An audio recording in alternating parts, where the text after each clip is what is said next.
Now, on to the real reason that we are here. And I understand Colonel Hopkins has a few things that he would like to present the fraternity for placement in our museum, along with some words to share about mission, leadership, and fraternity. Brothers and guests, please join me in welcoming our brother, Colonel Mike Hopkins.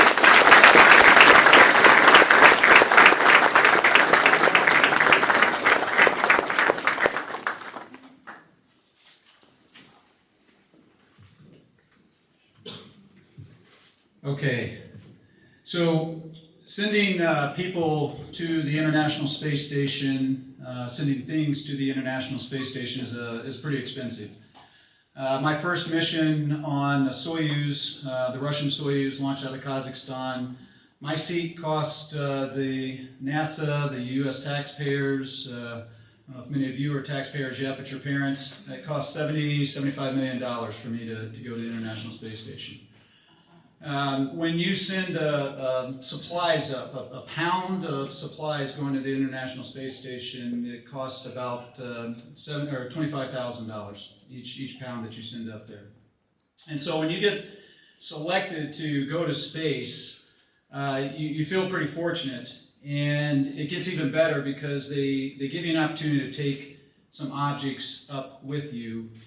Your own object, whatever you'd like to take with, something personal, they let you take to space. And to give you an idea, you're obviously going to think long and hard about what do I want to take up there. And usually it's about 5 to 6 pounds or so. So the government's going to spend $150,000, $200,000 for you to take some personal objects up into space. So you don't want to choose things that don't have meaning to you. And to give you an idea of some of the things that I took up. So my father was a Marine back in the early 60s, and he flew A-4s. And I was selected in 2009 to be an astronaut. He passed away in 2008. And so on that first mission, I took up his logbook, what he had recorded his flights in the Marines. And I recorded my flight on board the International Space Station in this logbook as well. And the story doesn't end there, though, because brought that back with me, and then just recently, my oldest son graduated last May from Michigan and commissioned into the Air Force and is now going through pilot training. And he recorded his first flight in the T-6 in that same logbook. So hopefully, it kind of gives you a sense of some of the types of things that we select to take up there. Another object I took up was a friend of the family. And you're going to see some of those if you look in some of the rooms. A Purple Heart. This was a gentleman that was a Marine in the Pacific Theater and was wounded on Peleliu, was wounded on Okinawa, and so it was an honor and a privilege for me to take one of his Purple Hearts up with me. And so it was a pretty easy decision on my part to call up Justin and ask him if there was anything that I could take up for Pikes. And so I do have a few items here that have been to the International Space Station. They have orbited the Earth for 168 days. They've gone around it more than 2,600 times, traveling at 17,000 miles an hour, and they traveled over 70 million miles. And so, Justin, if you'd come up, I'd like to present to you a couple of those things. Now, some of them are pretty simple, and these kind of things, they are, thanks, Mike, they are, it doesn't seem like much, but these are some of the perfect items to take up to space. And so these are just some of the stickers that I took up. And so if I could leave that with you, and then also we have the flag. And so you'll see on the picture on the wall there, I think some of the handouts that they were providing as well was a picture of this flag. And so again, it has been up in space, and it's traveled over 70 million miles. And so if we can, real quick, I'll step around and we'll I'll present this, and we can take a picture with it. And let's see, look right? Does that look right, guys? Okay.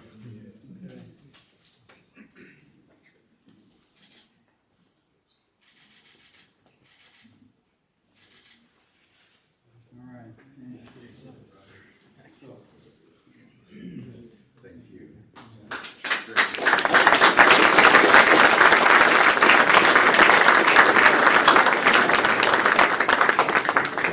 not done here, so Justin, if you would stay up here. I do have a couple things that I'm going to present to Justin.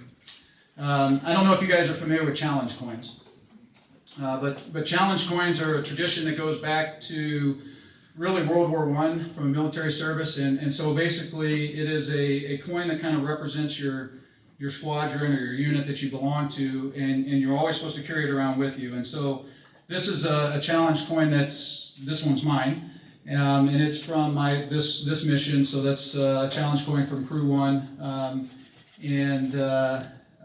Anyway, so you always carry it around with you, and the tradition is that if you're at a bar, and if I put my challenge coin down on the bar, and my crewmates don't have theirs, then they're buying the rounds. So I also happen to have a couple of challenge coins here that I'd like to present to Justin, and there's a reason why I want to present these to him. First of all, Justin is a role model, and too often, we look at people with fame, people with money, people with power for our role models. And you guys don't have to look that far. You got someone right here. He is a man of faith. He's a family man. He's a fraternity guy. And so I think he represents everything that all of you can look up to. And so, Justin, I have a challenge coin for you that this is also from Crew 1. And so this one has also traveled around the world 70 million miles, 2,600 times as well. So for everything that you do and being that great role model, there's that challenge coin. So don't go anywhere. I'm not done yet. So there is I've got also one here as a Pike challenge coin, a Pike Half Alpha 1. This one has also been in the space, and I'm giving you this one for leadership and being the leader that he is, because being a leader, which I think a lot of you are probably finding out right now, is not very easy. And quite frankly, there's a lot of people that don't do it very well. And trust me when I say that Justin does it extremely well, and I think he's been the right person at the right time for this fraternity. And so, Justin, this one is just for your leadership and everything that you have done as well. So, you bet.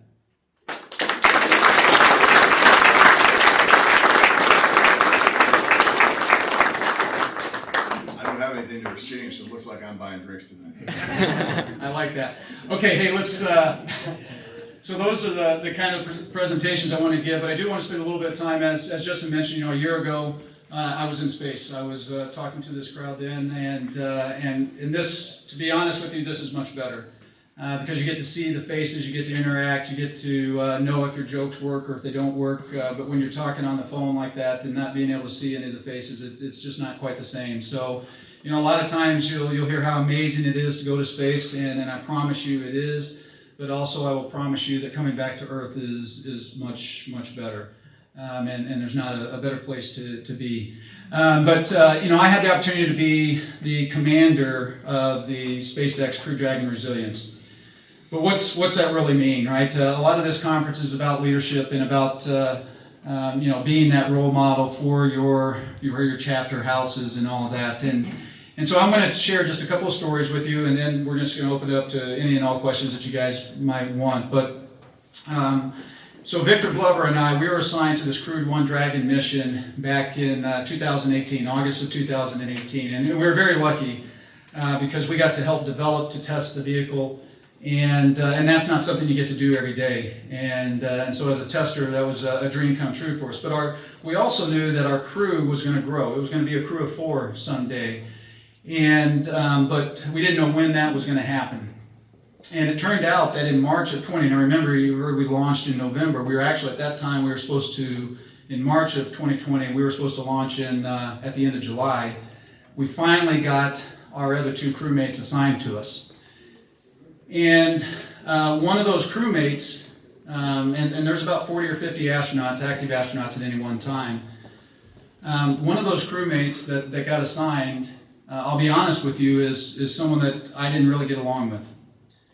And so if I had a choice of who I was going to pick to go spend 6 months in a tin can with, it would not have been this astronaut, right? And so from a leadership standpoint, what do? I could have maybe gone in and talk to the chief of the office and maybe try to get someone else assigned to it, because dynamics, the human dynamics is very important when you're going up into space. And quite frankly though, that applies to what all you guys do as well.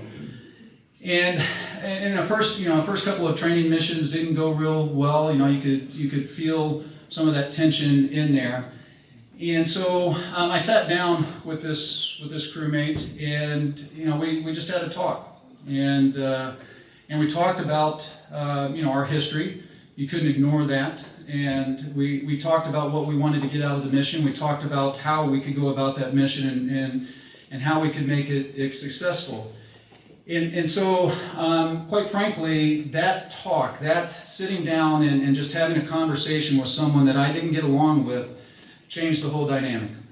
And so, from a leadership standpoint, I think you can go online and you can look up leadership traits and all of that kind of stuff, and you can come up, there's 10, 15 different things that a good leader needs to have, and I'm too simple for that. I can't remember that many things. So I usually try and kind of focus on just 2 or 3 things that I am core principles that I'm going to stick with, and one of them is to lead by example. And this was a case of that, right? Because if I wanted this crewmate to trust me and to believe in me, I needed to do the same thing to them.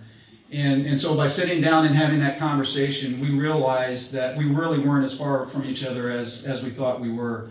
And so I encourage you to remember to be that example as the leaders.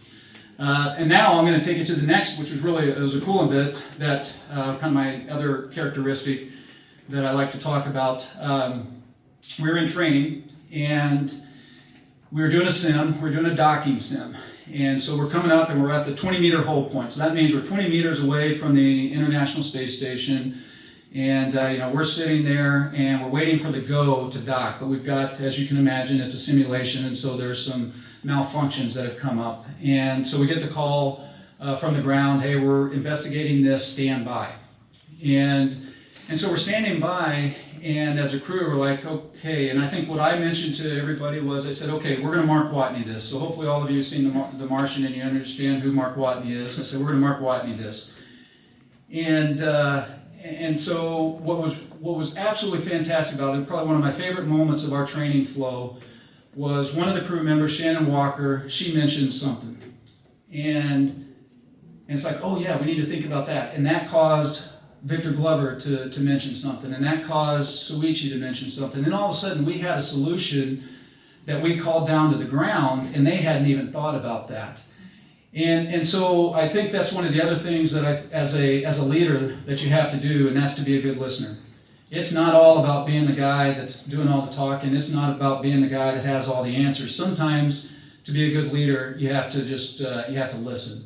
And that was a case where I didn't have any of the ideas. The rest of the crew did, and it was an extremely successful simulation, and it was probably one of the highlights that we had.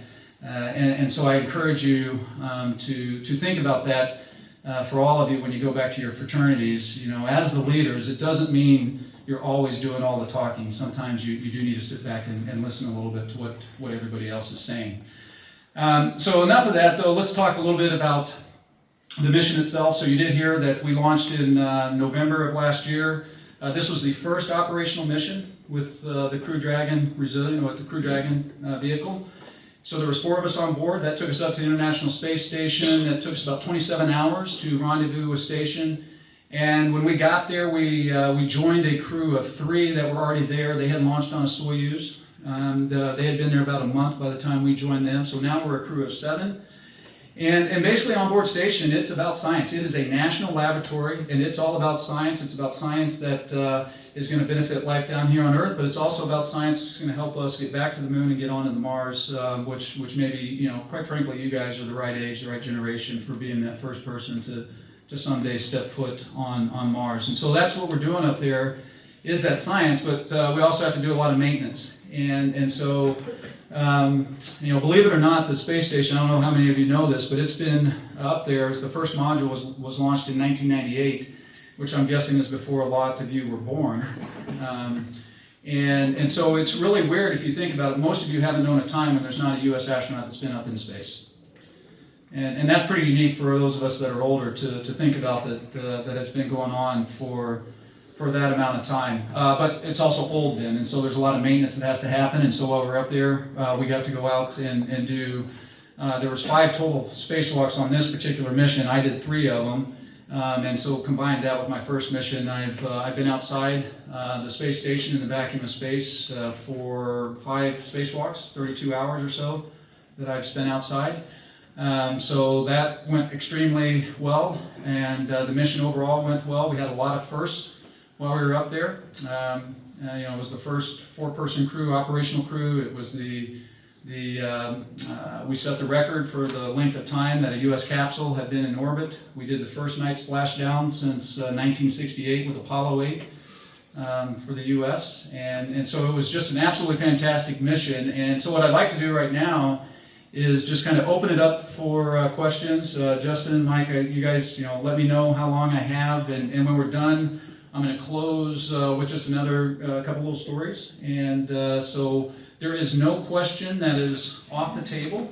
So I know you guys are probably out there got the bathroom stories or something like that. Don't hesitate to ask those. I am more than happy to answer any and all questions. Yeah, go ahead. Is that your question? No? How was your first spacewalk? How was the first spacewalk? Okay, that's a great question as well. One of the things you guys are going to learn as you graduate and you go out through life, the experiences that you have right now are going to impact how you live your life and what you do in ways that you can't imagine. So on my first spacewalk, I am in the airlock.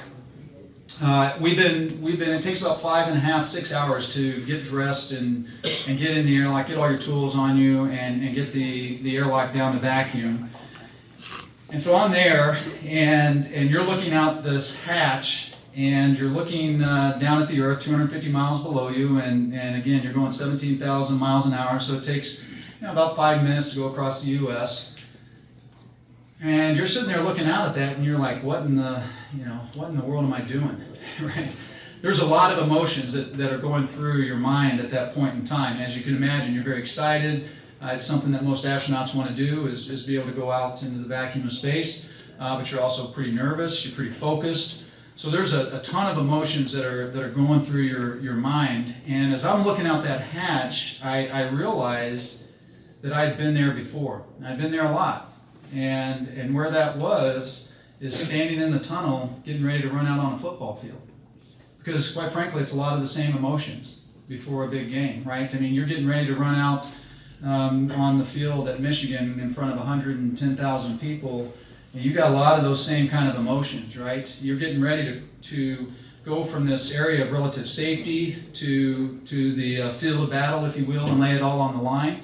You're getting ready to cross this threshold, and so the fact that I had been through that for 5 seasons at Illinois, I took an extra season, so just so you know, I took an extra semester to graduate. But anyway, so I realized I'd been there before, and that helped me get out the door and do a spacewalk. And when I was standing in the tunnel at Illinois, I never would have thought that was going to help me do a spacewalk, but it certainly did. Yeah, great question. Let's do one more. One more question. Okay, who's got it? Anybody? No? Okay, there it is. I see it. So when you get back from space, did you ever find yourself if you're drinking coffee or something like that, Yeah. and just let it go? Let it go. So the question is, when I got back from space, did I ever find myself just no, because I don't drink coffee. I'm actually a tea guy, believe it or not. Don't hold that against me, but no, I didn't find that. But it is interesting when you get back. One of the things that's very interesting is when you're on the space station for 6 months, you forget how much stuff weighs, and so you exercise when you're up there for that 6 months, and so your muscles are just as strong. You may have lost a little bit of bone density, but you're in pretty good shape. In fact, sometimes you're in better shape, because who has 2 hours a day dedicated to working out? Not many of us, right? So you're in good shape, but you just pick up a water bottle and you don't know, what is this? How does it weigh so much? And so your arm will be shaking as you're just trying to pick up the water bottle and have a drink for it. So the the adaptation when you get back from 6 months in microgravity is definitely pretty challenging. It's kind of like being a toddler all over again, having to learn how to walk. You got this inner ear that's helping us stabilize down here in the 1G environment. And when it hasn't had that reference for 6 months, when it gets back, it's all freaked out, and so that's pretty challenging. A lot of astronauts will get sick when you first get back, physically sick, throwing up, and all of those kind of things. So I've certainly heard of astronauts that have done that have dropped things, but I talk about just being able to learn to walk. I mean, believe it or not. If I was standing here and I had just landed and I needed to walk through that hallway, the odds are I'm gonna misjudge it and I'm gonna hit the edge, the corner there, and fall over. That happens quite a bit. So very challenging, but at the same time, again, incredible experience going to space. It's I can't describe it enough. But coming back, like I said, is even better. All right, so I talked a little bit about the leadership piece, and I'm going to kind of talk about my last. I talked about having your kind of core principles that you stick with as a leader. My other one, my third one, is to always be honest, and sometimes that's not easy as a leader, because sometimes that means admitting you didn't do it right, that you made mistakes, and I've had those. And so it goes all the way back to my time at Illinois. I was a captain of my football team my senior year at the University of Illinois, and we went. This was back when you only played 11 games in a season, and we went 6-5 my senior year. Did make a bowl game, but we lost that bowl game. And so out of those 6 losses that we had, 5 of them were by less than a touchdown.